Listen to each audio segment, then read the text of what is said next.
12 जिंदगियों को दूषित पानी पिलाने वालों की पहचान परेड तो करवाई जाएगी। और अब आप इन सभी नामों को ध्यान से सुनिए, जिनकी लापरवाही से इंदौर में मौत का मातम फैला हुआ है। सबसे पहला नाम दिलीप यादव, निगम आयुक्त हैं ये। गंदे पानी की शिकायतें इनके पास आती रहीं, मिलती रहीं, लेकिन उन्होंने अनदेखा किया। पाइपलाइन की टेंडर प्रक्रिया पर नजर इन्होंने नहीं रखी। दूसरा नाम रोहित सिसोनिया, अपर आयुक्त हैं। अगस्त में टेंडर हुए थे, उन्होंने इसे रोक कर रखा। शिकायतों की अनदेखी इन्होंने भी जमकर की। तीसरा नाम कमल वाघेला, पार्षद हैं। 4 महीने तक क्षेत्र की परेशानी पर त्वरित निर्णय इन्होंने नहीं लिया। 4 महीने से शिकायत मिल रही थी। पुष्यमित्र भार्गव, ये अगला नाम है, महापौर हैं। पार्षद की लगातार शिकायतों पर इन्होंने भी कोई कदम नहीं उठाया। आंखें बंद किए, कान बंद किए बैठे रहे। अगला नाम है बबलू शर्मा, जल कार्य प्रभारी हैं। ये लगातार दूषित पानी सप्लाई होने के बावजूद इन्होंने ध्यान ही नहीं दिया कि पानी कैसा जा रहा है, लोगों की जान जा रही, बीमार हो रहे हैं। अगला नाम देखिए, संजीव श्रीवास्तव, प्रभारी हैं ये गंदे पानी की शिकायतों पर उसे अनसुना करते रहे, इन्होंने कोई कार्रवाई नहीं की। और अब लीकेज खोजने निकले, जब घटनाएं हो गई, लोग मर रहे हैं। अगला नाम लिस्ट में है शुभम श्रीवास्तव का, उपयंत्री हैं। दूषित जल का निराकरण करना इनका काम है, लेकिन इन्होंने नहीं किया। अगला नाम किसका? योगेश जोशी, सहायक यंत्री हैं। इंदौर में 311 हेल्पलाइंस पर आने वाली जो जल शिकायतों के अनुसार लीकेज की मरम्मत करना इनका काम था, लेकिन उन्होंने भी अपनी जिम्मेदारी नहीं निभाई। इतने अधिकारी हैं, इतने अधिकारी, जिनमें से अगर एक ने भी जिम्मेदारी समझी होती तो ना वो बच्ची मरी होती, ना 12 लोगों की जान गई। जिम्मेदार अपनी जिम्मेदारियों से सिर्फ भागे नहीं, बल्कि उन्होंने जनता का मजाक भी बनाया। ये जो तस्वीर दिखा रहे हैं हम आपको, जब भागीरथपुरा के लोग गंदा पानी पीकर अपनी जान दे रहे थे, तब इसी इलाके के पार्षद कमल वाघेला झूला झूल रहे थे। शिकायतें मिल रही थी, लेकिन वो बिजी थे। वहीं जल कार्य प्रभारी बबलू शर्मा एक पार्टी में खाना परोस रहे थे। ये वो जनप्रतिनिधि हैं जिन पर जनता विश्वास करती है कि आपके दुख दर्द में आपकी सहायता करेंगे, लेकिन यहाँ तो उलट है। दुख दर्द देने वाले यही हैं और मदद करना ये अपना काम नहीं समझते हैं। और यही वजह है कि आज आपने ही विधानसभा क्षेत्र में विधायक कैलाश विजयवर्गीय को इस बात का भी कंफ्यूजन है कि उनके इलाके में दूषित पानी पीने से कितने लोगों की मौत हुई, उन्हें पता ही नहीं है। वो कह रहे हैं कि मैं कंफ्यूज हूं, मुझे लगता है कि मरने वालों का आंकड़ा 4 है। आप बयान सुनेंगे, आप हैरान रह जाएंगे, उनको यही नहीं पता है, लोगों की जाने जा रही, आंकड़े नहीं पता साहब को। सुनिए आप।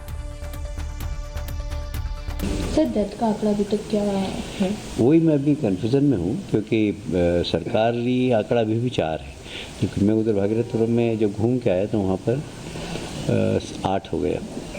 इसलिए हम देखेंगे कि जो 4 सरकार ने कैसे जोड़े और 4 जो वहाँ के लोग बता रहे हैं वो कैसे हैं। वहाँ के डॉक्टर्स का कहना था कि कुछ नेचुरल डेथ है, हम देख लेंगे। यदि डायरिया से हुई होगी तो उनको भी जो माननीय मुख्यमंत्री जी घोषणा के अनुसार राशि दी जाएगी। तो देखिए, पहले तो इनको कंफ्यूजन था, और मजे की बात यह है कि जब इतनी गंभीर बात पर आपसे सवाल पूछा जा रहा है, आप कह रहे हैं कि आपको आंकड़े नहीं पता, लेकिन आपको चाय नाश्ता करने की पूरी व्यवस्था पता है। कैलाश विजयवर्गीय को आपने सुन लिया, एक तरफ लोग मर रहे हैं बद इंतजामी, वहां चाय नाश्ते की पूरी व्यवस्था है। ये कोई पार्टी करने आए थे क्या? मतलब इसे क्या समझे? ये किस तरह का रवैया है? आंकड़े आपको सही पता नहीं, आप प्रेस कॉन्फ्रेंस के लिए आ जाते हैं फौरी जानकारी पर। आपको अपने क्षेत्र का क्या पता है? सिर्फ चाय नाश्ते की व्यवस्था पता है। अधिकारी उसमें एकदम देखिए त्वरित तैयार है कि चाय नाश्ता आ गया एकदम टेबल पे, लेकिन अधिकारियों को ये नहीं पता कि जनता को किस बात की परेशानी है।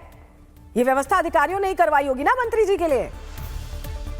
तो सवाल यही है कि ये क्या मतलब जनता की सेवा के लिए आते हैं कुर्सी पर, या अपनी व्यवस्था बनाने के लिए आते हैं? मीटिंग में देखिए कैसे चाय नाश्ता चला है। इनको सोचना चाहिए था। इस तरह की स्थिति में भी जलपान चल रहा है, आंकड़ों को लेकर कोई जानकारी नहीं। कार्रवाई के नाम पर कहा जा रहा है अब होगी कार्रवाई जब मौतें हो गई। और देखिए, इंदौर में घटना को लेकर लोगों के मन में एक भ्रम फैलाया जा रहा है कि ये तो एक हादसा है, कोई मर्डर नहीं है, इस पर इतना हंगामा किया जा रहा है। लेकिन ये बात कहने वालों का कंफ्यूजन भी आज हम दूर कर देते हैं। जरा समझिए, हादसा क्या होता है? एक अनपेक्षित और अनियोजित घटना होती जो अचानक हो जाए। लेकिन हत्या एक आपराधिक कृत्य है। हादसा बिना किसी मानवीय इरादे या साजिश के होता है। वहीं हत्या में एक व्यक्ति जानबूझकर ऐसा कृत्य करता है जिससे हत्या हो जाती है। किसी हादसे को कानून में दुर्घटना माना जाता है, तो वहीं एक मर्डर में कानून के तहत इसकी विवेचना होती है। हादसे में आपराधिक इरादा नहीं होता, तो वहीं हत्या में इरादतन और गैर इरादतन दोनों मामले होते हैं। अब आप ये इरादतन और गैर इरादतन को इसी से जोड़ लीजिए, क्योंकि इस मामले में हो सकता है कि अधिकारियों को लगा हो कि ऐसा कुछ नहीं होगा, गैर इरादतन हो, लेकिन हत्या हुई है। उन लोगों की हत्या हुई है जिन्होंने वो पानी पिया और किसी ने सुना नहीं है शिकायतों के बाद। अब आप पूरी बात को समझिए, यह हादसा नहीं है बल्कि गैर इरादतन हत्या का पूरा मामला बनता है, जहां जिम्मेदारों की लापरवाही ने लोगों की जान ले ली है। लेकिन जनप्रतिनिधियों को इस बात से ज्यादा फर्क नहीं पड़ता, क्योंकि उनका क्या ही बिगाड़ लेगा। उन्हें इस बात की गलतफहमी हो चुकी है कि आम जनता उनका क्या ही कर सकती है।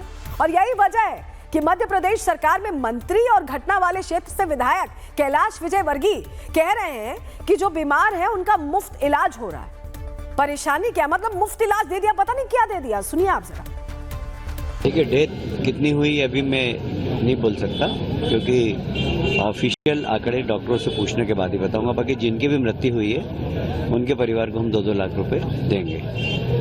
जितने भी पेशेंट आए हैं सबको हम निःशुल्क इलाज करा रहे हैं। यहाँ पर बैठकर एम्बुलेंस हमने 5 लगा रखी है। जो भी ऐसा गंभीर पेशेंट आ रहा है उसको तत्काल हम भेज रहे हैं। कल से पेशेंट्स आने की संख्या कम हुई है। अभी तक कल से रात भर में अभी तक 60 पेशेंट आए हैं, जिसमें से आधे से ज़्यादा को प्राथमिक इलाज करवाकर उनको वापस कर दिया है। कैलाश विजयवर्गीय कहते हैं कि मुफ्त इलाज तो हो रहा है, फिर हंगामा क्यों? लेकिन सबसे पहली बात तो यह है कि कैलाश विजयवर्गीय की यह बात भी पूर्ण सत्य नहीं है, क्योंकि पीड़ित लोगों का कहना है कि अस्पताल में मुफ्त इलाज नहीं बल्कि भारी भरकम बिल थमाए जा रहे हैं। इस तरह का आरोप जो पीड़ित है वो खुद लगा रहे हैं। सुनिए आप क्या कह रहे हैं। कहा था कि फ्री में इलाज होगा, क्या स्थिति बता जरा। 50,000 रुपए जमा करवा के छुट्टी दी। आपके भी भरते था कोई? अच्छा, साथ में ही थे, हमारी भाभी थे। छुट्टी करा के प्रशासन ने नहीं दी। कह रहे थे कि इलाज चलेगा अभी आपका लंबा, और जब सरकार ने की कि फ्री इलाज होगा तो उन्होंने छुट्टी भी कर दी, हॉस्पिटल वालों ने छुट्टी कर दी। जांच वाच कुछ भी नहीं। सुना आपने, जो पीड़ित है कह रहे हैं कि पहले 50,000 भरवाए तब जाकर तो इलाज शुरू हुआ। कैलाश विजयवर्गीय के दावों का ये लाइव फैक्ट चेक है। भोपाल में मुख्यमंत्री आवास के अंदर चलने वाले टीवी का वॉल्यूम अब आज ना बढ़ा देना चाहिए और सुनना चाहिए कि कैसे कैलाश विजयवर्गीय जमीन पर अपना काम कर रहे हैं। और मुख्यमंत्री मोहन यादव को ये तस्वीरें लाइव देखनी चाहिए, जहां जनता नेता के चरणों में है और नेता सोफे पर विराजमान है। यही है जनता के लिए, जनता के द्वारा चुनी गई सरकार।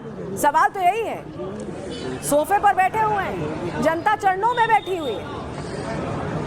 इतना रसूख, ये जो रसूख मिला है ये जनता की वजह से मिला है, उसे दरकिनार इस तरह से करना ठीक नहीं है। कैलाश विजयवर्गीय हमेशा से ऐसे गंभीर मामलों पर हल्की बातें करते रहे। 2 घटनाएं हम आपको बताते हैं जो इसी तरह की रही। पहली घटना, जब ऑस्ट्रेलियाई महिला क्रिकेटर से अक्टूबर 2025 में छेड़छाड़ की घटना हुई थी, और तब कैलाश विजयवर्गीय ने कहा था कि यह खिलाड़ियों के लिए भी एक सबक है कि उन्हें स्थानीय प्रशासन को सूचित किए बिना बाहर नहीं जाना चाहिए। मतलब उसे बहुत वो एक तरह से जस्टिफाई कर रहे थे कि सूचित किए बिना बाहर नहीं जाना चाहिए, मतलब सूचित किए बिना बाहर जाएंगे तो उनके साथ बदतमीजी हो जाएगी। दूसरी घटना, साल 2021 में बंगाल में चुनाव के बाद हिंसा हुई और इस पर कैलाश विजयवर्गीय ने कहा कि आजादी की लड़ाई में भी लोगों ने बलिदान दिया था, बंगाल में भी प्रजातंत्र बचाने के लिए बलिदान लोगों को ही देना पड़ेगा। अरे आप दे दीजिए बलिदान, लोगों से क्यों मांगते रहते हैं बलिदान? ये नेता यही करते हैं।